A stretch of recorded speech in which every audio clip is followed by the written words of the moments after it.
take us back to the origin. Where did you first perform? Tell us a little about yourself. I was always funny for some reason.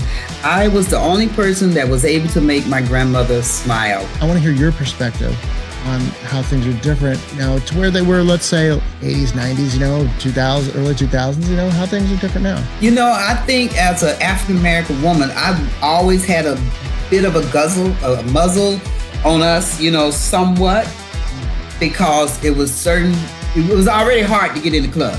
Let's keep it real. It was already hard to get in the club. Right. So they made sure, especially at my college, no cursing. I had to start out and be clean. Like you said, there's a difference. They're trying to censor now, but back in the day when you could say what you felt and no one was offended, and if they were offended, you took it home and talked about it. See, Okay. Annie Mcknight, a pleasure to meet you. She's wearing a nice yellow blouse, looks very sunshiny and very bright. Want to go back to a long, wonderful career in stand-up comedy. You have a nice background. You mentioned Mark Lanow. I already know, if you were at the heyday of the improv, that it was like the Studio 54 of comedy clubs. We're going to get into a lot of nice, fun stories here. So take us back to the origin. Where did you first perform? How old were you? What was that like? Tell us a little about yourself. Oh, wow. You're really taking me back, Mark. Michael. Yeah. The thing is, I was always funny for some reason. I was the only person that was able to make my grandmother smile and laugh. And at that time, they called it the old timers, disease or what have you. And it was actually what they call it now, actually Alzheimer's. Mm-hmm. And for some reason, I've always been able to break those barriers. And so what happened when I was a little girl, let me turn my phone off. When I was a little girl, I would make her laugh, not trying to, mind you, but actually just was making her laugh. Okay, there you go. Trying to make her laugh. And what happened was as I grew older, people would say I was funny. And then my aunts named me Bozo, because that's when Bozo the Clown was doing his thing. And so we're going to call you Bozo because you always make us laugh. And again, being a child, it wasn't in my mind. And so I went out for a talent show one day and did good. The people were laughing and everything. Again, quote unquote, I'm from Georgia, Southern girl, raised back in the day. So, wasn't a lot of entertainment that you knew outside of Ed Sullivan, far as comedy. You would see those people, Red Skeleton, and they would be funny. But then when I got into it, I'm like, oh, okay, this is what they were saying, that I was funny. And parlaying ahead a little bit, when my auntie said that, and when she called me Bozo, I never knew that was almost an affirmation of what was to come for my life. Because from there, I left home, called myself going to get married, had met this man, good guy, I thought, and he lived in Newport, Rhode Island. I took off. He was in the military and he finished that and he was going back home. And I'm like, he said, wanted me to come. So I'm like, okay, he sent for me and I went. I was only there for 3 days. He put me out. A period lasts longer than that. Okay. Wow. Yeah. Country girl like me. So you're just stranded in the New York area. Newport, Rhode Island. Well, it's close. Yeah. Yeah, it's close to New York. You're right. And at that time, I had in my mind, because I had started college at that time, thought that I was going to be a theater major. That was my goal. So I'm like, well, he's in Rhode Island, New York, just like you just said, isn't far. Make that connection. Nada. Wasn't in the plan. 3 days. He thought he had some girl pregnant. She was pregnant by somebody else. Go figure. So what do? You go back to Georgia? What'd you do? Yes, I cried a few nights and just praised God that some of my relatives were there finishing up their military assignment and was being shipped to South Carolina. And I didn't want to go home. I didn't want to hear what happened. I told you so. My mother didn't want me to go anyway. So I said, I'm not going home. And they were going to South Carolina. So I went with them and I didn't go to Georgia. I stayed there. I lick my wounds, and I would cry every night, just in bed, just, oh, why me, Lord? Why me? And I'm out here stranded, don't know anyone. And a commercial came on, Sty of the Blind Pig. We are looking for people to audition for Sty of the Blind Pig. That's right. At Allen College. What is that? It's a play. It's an old Black play about a mother and her daughter and a blind man. Mm-hmm. Wow. And of course, the mother was trying to come between them, in a relationship and what have you, telling her the man isn't right. And the daughter's being defiant, going on where she wants to go. That was my story. This was a commercial in North Carolina area. Yeah. In South Carolina, Columbia. South Carolina. Yeah, yeah. Uh-huh.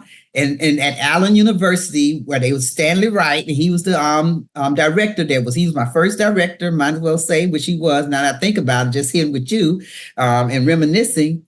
And so I went and I auditioned, and I got the part of the mother.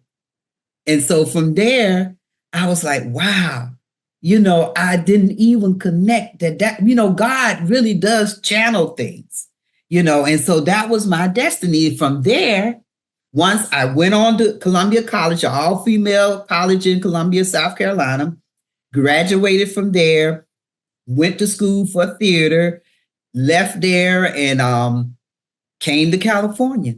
But everything has started for me there in South Carolina, even the stand-up at the Punchline. They put a Punchline down there in the midtown of Columbia, South Carolina. What year is this?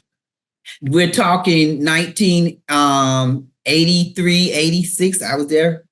Were you up in there? No, but 80, 83, 80, 86. That's the heyday of comedy. I started in 86 when I was 19. That was the first time I did stand up in LA and the San Fernando Valley. I'm just a ham and egger. I off and on, my whole life, not like you. But the 80s was like, it was so special back then. Mm-hmm. So you went from there. When did you get to LA? I got to LA in 86. 86. Yeah, 86. As soon as I graduated in 1986, I left South Carolina, felt as though I had, gotten my sharpened my tools. I had my first movie, and everything was stellar. The first movie I was in was Crimes of the Heart with Sissy Spacek, Jessica Lange, Diane Keaton in North Carolina. That's when Bernstein, wasn't it? Those brothers they had put a studio there in Northern California, not California, North Carolina. Yeah. Yeah. Mm-hmm. That was your first movie. So you did that before you even got to LA. Yeah. A little momentum behind you. Yeah. And I didn't even know all of that. You know what I'm saying? As far as being able to get my SAG card. Yeah. It opened up the door. Yeah. Yeah. So you get to LA. I get to LA. It shuts the door right in your face now. Like LA does. No, so you get to LA. What's that look like? It was awesome. A country girl now. Mind you, come from Georgia. I only spent 3 days in Newport, Rhode Island. Right. So when I came to California, it was like, ooh, jitsu. 1986 too. That was a special time. Yeah, it really was. Everything was at a nice momentum. You know what I'm saying? And people were looking for people and helpful. It just wasn't polluted as much as it is now. Yeah. I just got back I'm in Georgetown, Texas now, but I just got back. I'm from LA. So, okay. So what are, take us through some of the milestones of like, what's your journey like when you get there? What's your career? What's happening with your career step by step? Okay. As soon as I got here, I had to find an agent. Of course, I moved in with J. Anthony Brown. I had met him. Do you know the comedian J. Anthony Brown? Mm-mm. He's a road warrior. I had met him. And so he was on the road. So he said, Annie, you can stay. My friend and I came out here together. Y'all can stay at my spot, until I get back. And when I come back, I'm kicking you out. I'm like, oh, Lord. So, so my friend got a job at Hamburger Hamlet, I think, which is also right on Sunset or in the Valley? No, in Beverly Hills. Yeah, right there on Sunset. I missed that place. Yeah, go on. Beverly Hills on Beverly Drive. Oh, that one. That one. Wow. Yeah, there is one on Sunset. It's not there anymore either. It's not? No, it's gone. It's like the office building now. They put this, it sucks. Oh. There's no more Hamburger Hamlets, but there was one in Westwood, there was one in the Valley, there was one on Sunset, and I guess the one in Beverly Hills, I never went to it. Yes, Okay. this is no longer there either. Yeah. It's gone. So Wow. So your friend's working there?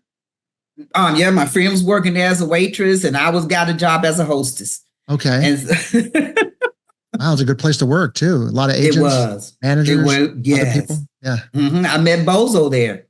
You met Robert. What's his name? Robert. What's his last name? What is his real name? I can't remember. His name is Bob. Robert Helper or some shit like that. I'm friends of friends that used to be. I remember he used to, he was in the Valley. Yeah. That's right, little Bozo, and he made history. It comes full circle for you. It was exactly, you got it. And so when he came in, and he would come in, and I was like, oh my God. And then that's when somebody told me, well, you know who that is, don't you? Said, no. So that's Bozo. I said, Bozo. Said, Bozo. So of course I had to introduce myself to him and said I had been tagged. His name was my nickname. And which was also his nickname. But and I was like, wow, it was a pleasure to meet him. Back then we didn't have phones with cameras, so I didn't have a picture of him and I, but I wish I did. And so that was like, again, things coming my way, kind of like, look, Annie, you might be in the right place here. And so things continue from there. I had got a good agent, and like I said, got into a couple of movies out here. What movies did I do? I did Born to Race out here, and bunch of commercials. Yeah, those pay well. Bunch of commercials, yeah. And then also TV shows. I was did a couple, how you do the in and out spots and stuff. So, day player and stuff. And so that was good. So I did not Crimes of the Heart, but I was trying to think of some of the good ones that I've done where I played different of the heavies. And it just was so many of them. I should have put my resume in front of me. But it was a lot of opportunity that I've had out here, and from there doing the improv, that's where I met Mr. Mark Linnell. Let's talk about that. That's an exciting trend. So did you start performing in clubs right away, or did it take some time to the political game to try to find people to get a better spot than open mics, or what was that like for you? Well, the political game came last once they saw I was funny. At first they all want to just have sex with me, Right. LA. If you do this, we can put you on, right. Right. And I'm like, well, I'm married. I can't do that. Well, and they don't care. They don't care. That's No. So wait, so where were you performing? Before you performed at the Improv, was that the first place, or where'd you start performing at? The first place I started performing at, I went on open mic at the Laugh Factory. I used to stand in line outside on Tuesdays. The most miserable. Sitting outside of that place, it's about 4 hours. By the time you get on at 1 a.m, it's no one's there and it sucks. Yeah, I've done that. Hate it.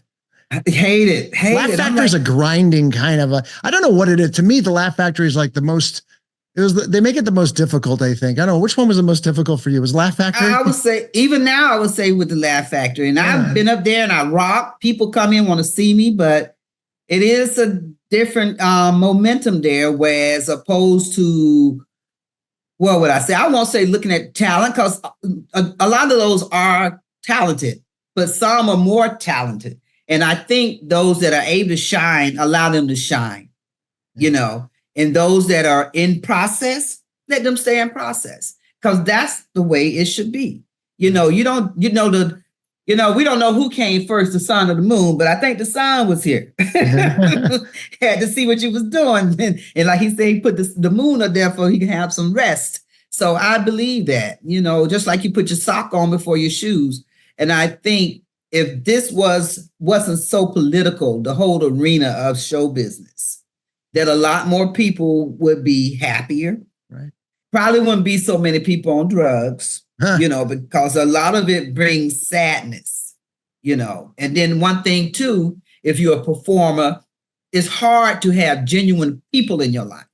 So you can go on that stage and rock, but after that, are those in your face? Are they sincere? Right.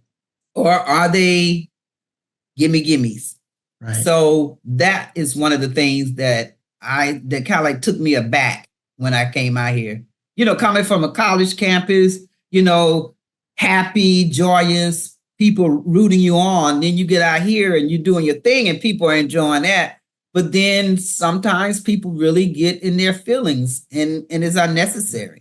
Yeah, it's not there's nothing wrong with the orange trees in Los Angeles. Don't get us wrong, ladies and gentlemen. But the thing is that it's the atmosphere of like entertainment industry. It brings out the worst in some people, and it's not, I was born and raised there. It's people from that come out from different places. It's just the environment. It can be a little competitive and a little reckless.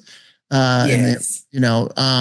So when you Mark kind of gave you a shot because you're doing the open mics, and then Mark saw you perform at an open mic at the Improv, and then he said, let's have you come up what was that like? Oh man, that was something else. When after I came off stage that night, he said, you're funny. You're very funny. I said, thank you. And he said, I think I'm gonna put you on New Faces. That's what it was called, New Faces.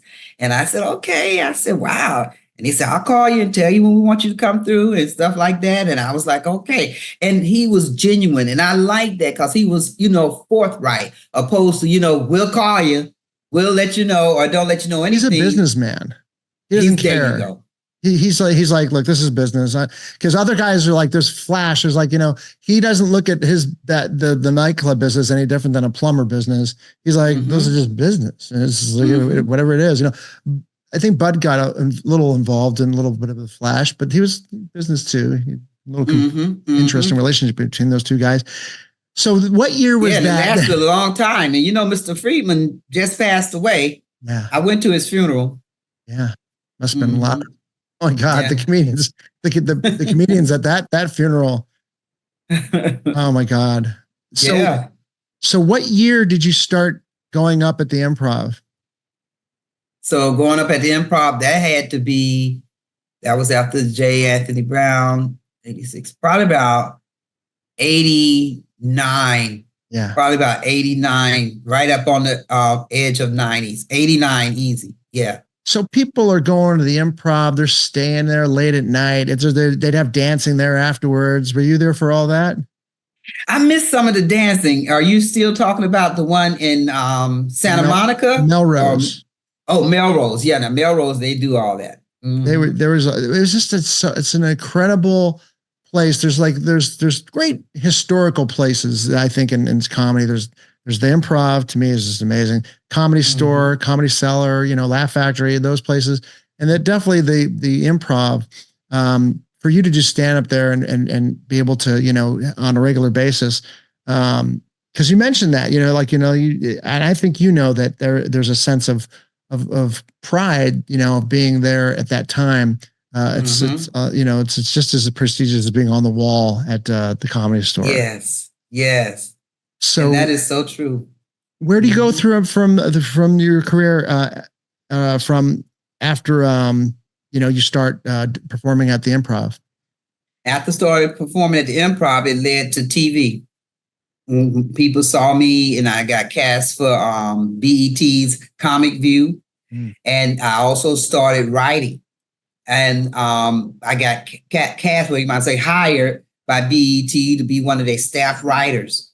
But they saw how funny I was. And that was back in the day. I don't know if you're watching any of BET's stuff when they had the midgets on the midgets, the little people, they call them now, the little people. Yeah. So, and I was the Cha-Cha, the mail lady. And from there, they created this other show called The Way It Is. And what happened with that one, we had a bunch of scenarios, different little,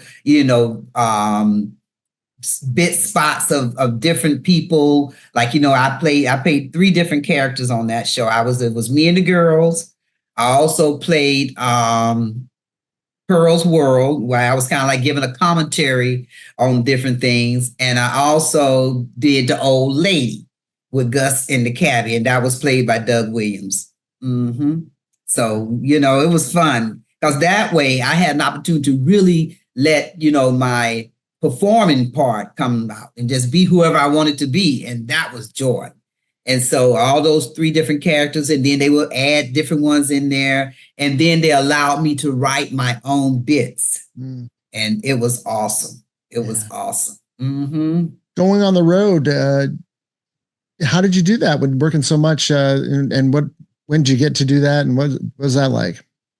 I'm normally like on weekends, or either if I would take something, if it was going to be continuous, I would like maybe do a couple of spots that's in that area, maybe do a couple of spots at the Improv, go to Florida. They had 3 down there at that time. Or either I would, go to South Carolina, back in South Carolina, do some things there. And then also people would be doing private shows. So it was all that kind of like mixed in together that kind of like kept me afloat. Did you go back to Georgia and perform a lot? I have been to Georgia a couple of times. I did BET there. And the last time I did BET was unfortunately at my mom's funeral. And I didn't want to do it. And they said, "But Annie, come on," because they was filming that week.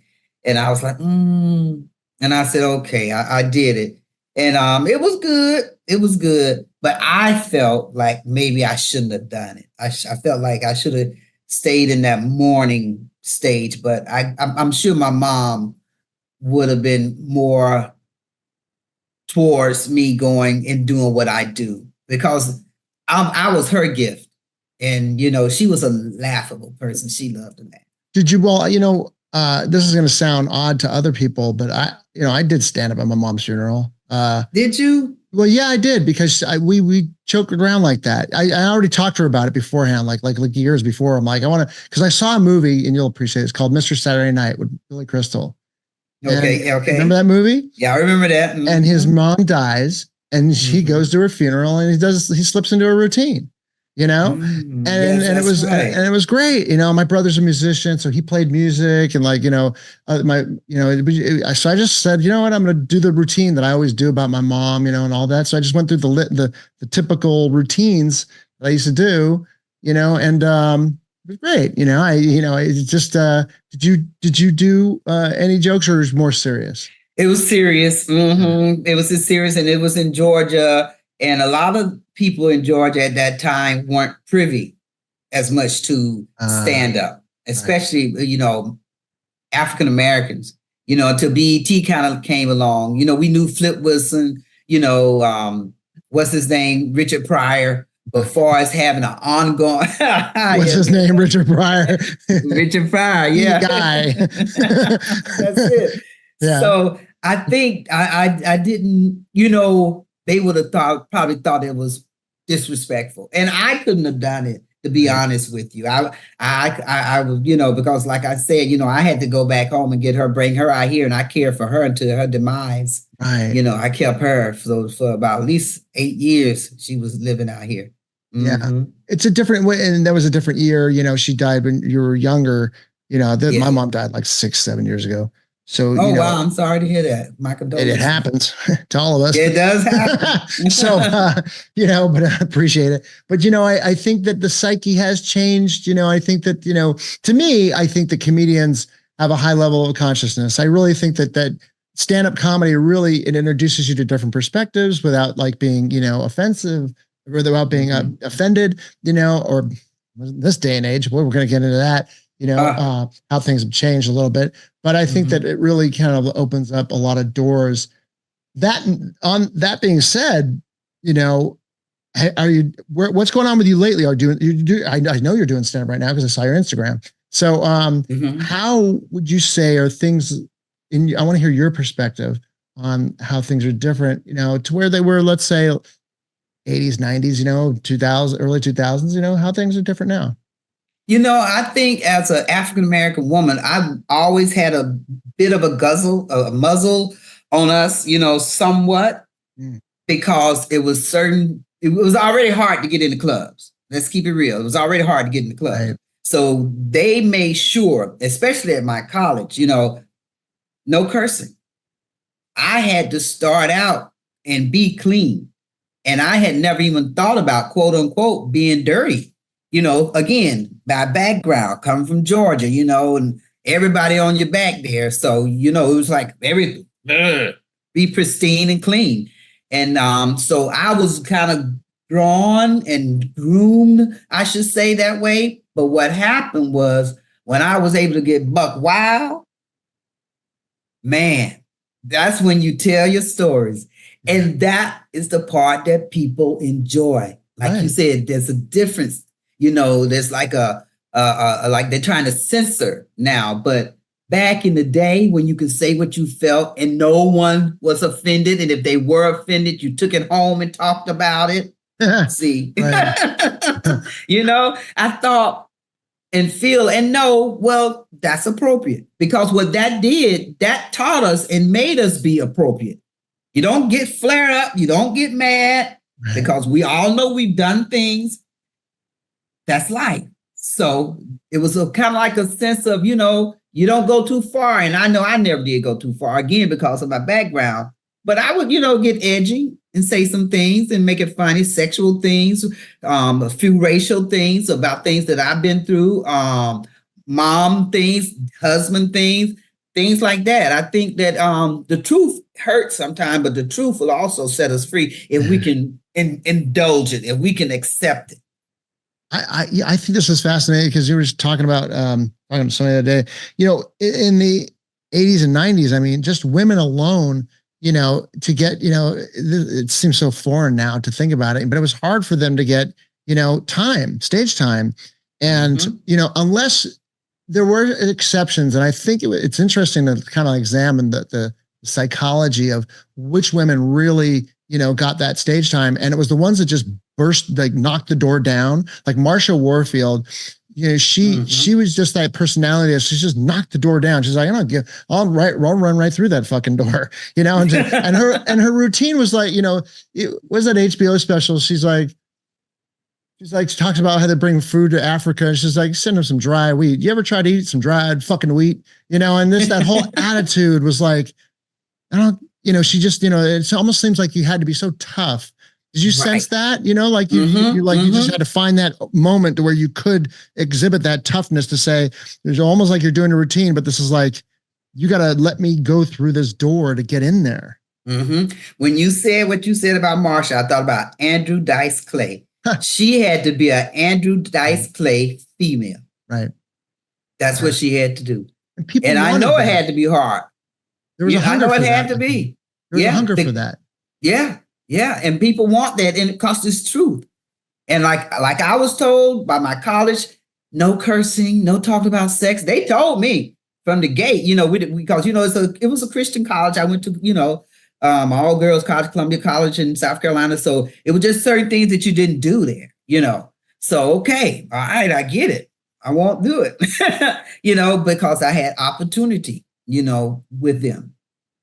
The biggest thing with, I think, a lot of comedians is getting from that, and this, I think a lot of times is only alleviated with stage time, to really where you can become your true self heightened on stage, to where you have that banded loop with the audience, and to where because that's a muscle, I think, because when you're beginning, you're going in and out of like where you want to, who you are, and what you want to be on stage is who you really are.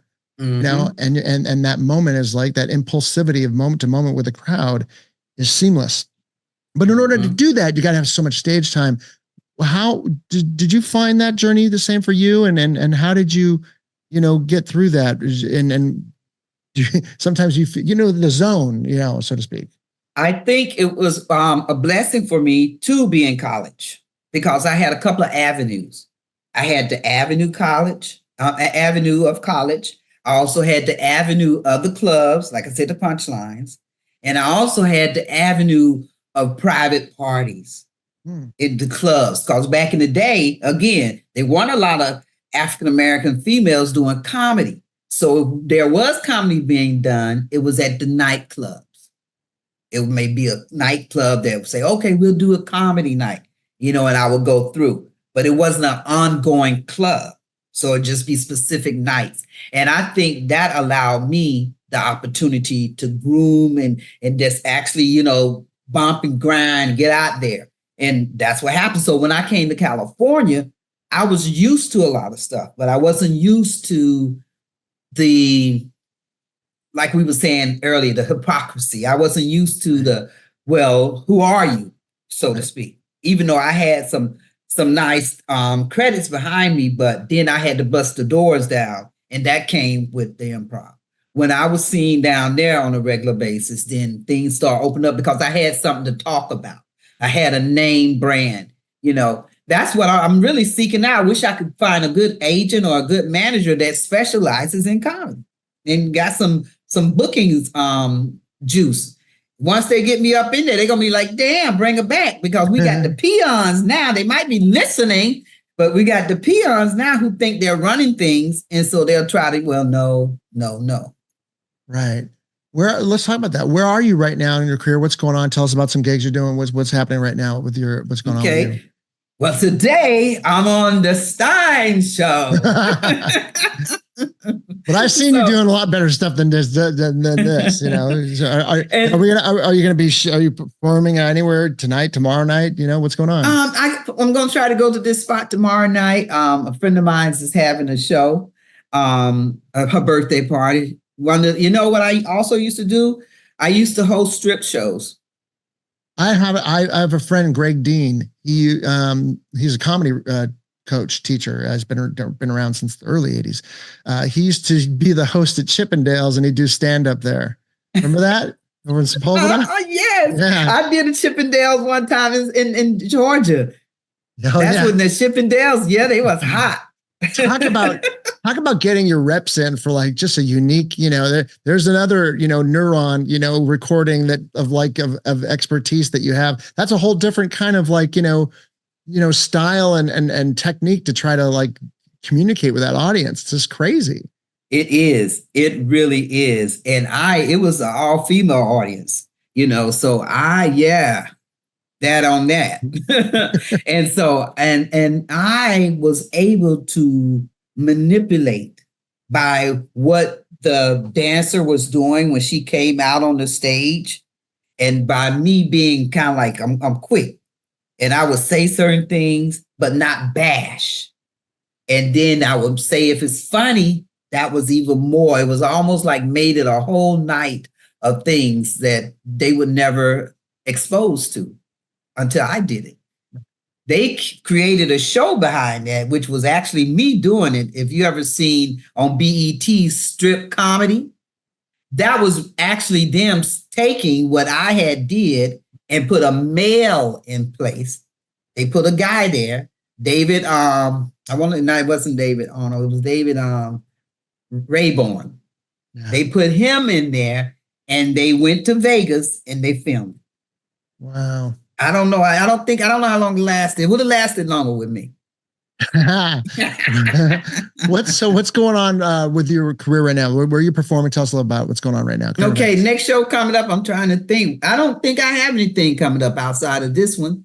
That's why I said I want to get back out there and do some comedy. I'm ready to knock them and sock them. I'm looking for somebody who's a booker or either a comedy agent or manager. And I said, I'm going to use this platform to put the word out. If somebody out there was worth their salt, holler at me.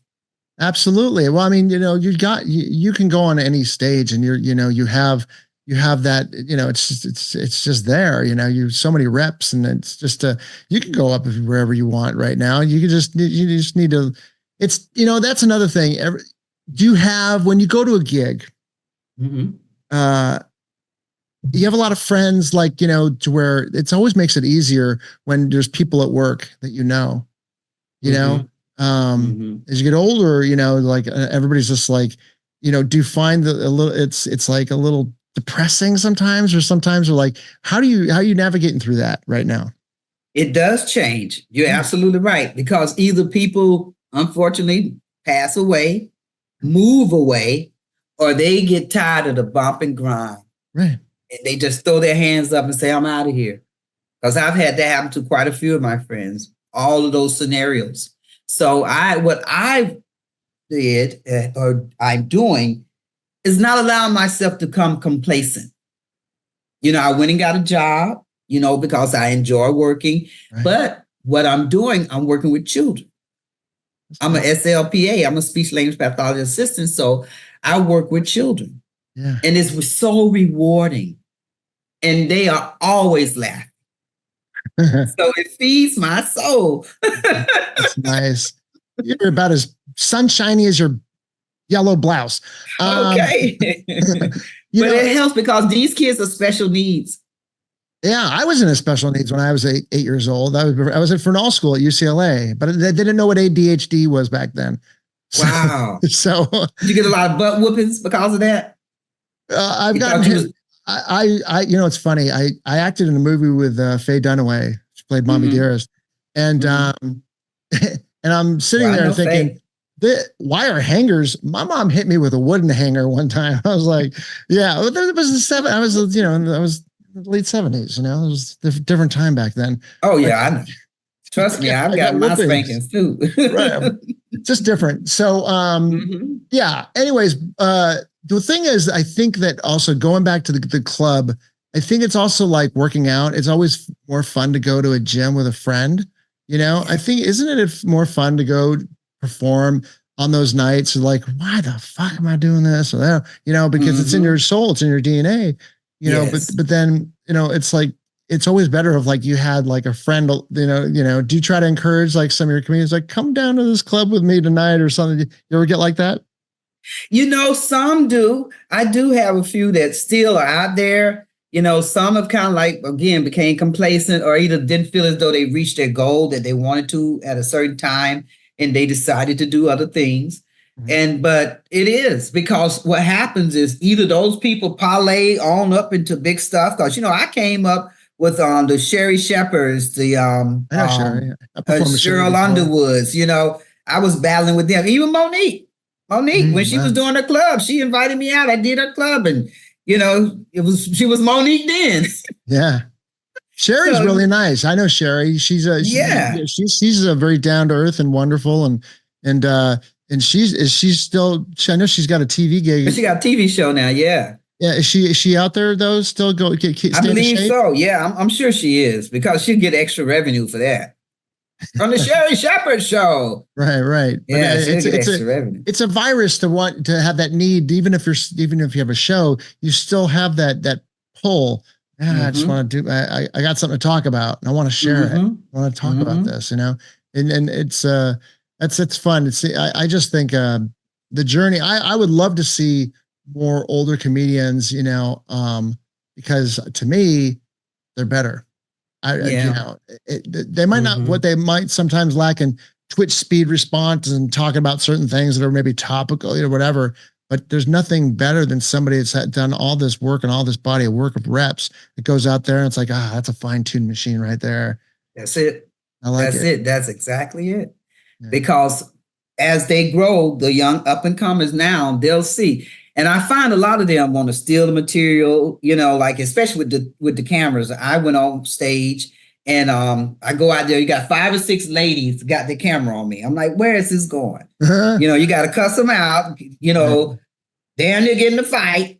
I'm trying to leave all that behind me. I don't fight, but you know what I'm saying. But I have to kind of like, well, come on now, y'all paying me. This isn't a take home package. So a lot of that goes on, and and that's because they haven't put in the work. They haven't put in the time. Right. They don't really understand life. You have to live life in order to talk about it. Absolutely. That's the other thing. Is like, you have more circumstances, more, you've seen a lot of some comedians that just, they're stand up at a young age and that's all they've ever been. I won't name any names, but I'm thinking about 1 or 2 in particular right now. That's what they were a comedian very young and their whole career is being a comedian. It's like, you're not digging into like anything that's like a real life type of situation, any pain or all that wonderful color that comes from that. So, and that's true. I find, and I'll kind of just close on this as a modern thing, that a lot of, you go to a comedy club now and everybody's doing crowd work because that can't be stolen. And also it's, something that, anything can happen and you want to be able to put it on TikTok or Instagram. Do you see, things shaping up to be a little different in the next couple of years of as far as stand-up is concerned? Any changes? Yeah, well, I think a lot of people out there snatching and grabbing, especially if you're not in the same side of town, state, city, what have you. They'll see something and they'll use it. I've had plenty of people call me, Annie, somebody was using your joke. I said, oh, okay. All right. So, all you can do is either get your lawyer on them, attorney on YouTube. Majority of my stuff is people are charging. That's me. I never put that up there or told them to do that. Right. But That is what's going to bring the breakdown. Because if everybody's saying everything, what is your mind telling you? If you have nothing better, but let me write that down, let me videotape her and go back and say it. What is your mind telling you? Because when you something intervene within that joke, and if you're not able to parlay onto nothing else, they're going to look at you and say, okay, why isn't he or she funny now? See, because it comes from inside. The comedy, the experiences, the good, the bad, the yays, the nays, all of that within a well-seasoned comic, that is what gives them opportunity to speak and something to speak about. Right. Well, that's a nice mic drop moment. Let's tell everybody how they could find out more about you. Y'all holler at your girl on comedian Annie Mcknight, Mac Funny on what that well, let me get it right now because they got so many out there now. Follow me on IG. Let's go with that one first. Instagram, okay? Comedian Annie Mcknight, Mac Funny, aka. Also, follow me on Facebook, Annie Mcknight. Holler at your girl. Also follow me. I don't know if they still keeping that Funky Bird Twitter alive or not. But either way, you know I'm black. So follow me like the police, okay? Wow. Follow me like the police. Okay. Annie, and yeah. I also have my website, www.anniemcknight.com. You can follow me there if you got anything to say, whatever. You know, I'm doing my thing. I'm still happy, blessed, and that's really it. You know, every time I talk to, somebody who's been around a long time, a comedian in particular, I'll use this analogy I haven't said in a long time, but you've been around, such a great time in stand-up comedy, and you've dedicated your life to, entertainment and stand-up comedy. There's a great movie. I love this movie. It's called Last Samurai with Tom Cruise and Watanabe, the great actor. And he's looking at these cherry blossoms on a tree, and he says, you could search for the perfect cherry blossom your whole life and it wouldn't be a wasted life. And you've just been you've been searching, all comedians are, just searching for that continuous high to make people laugh. And it's just a wonderful life. And I really appreciate you sharing it today. Yeah, thank you so much. I appreciate you having me. Thanks for joining us. Gear up for your next adventure and head over to bolotour.com to check out the amazing Bolo Pack and their other innovative outdoor gear. Catch you next time.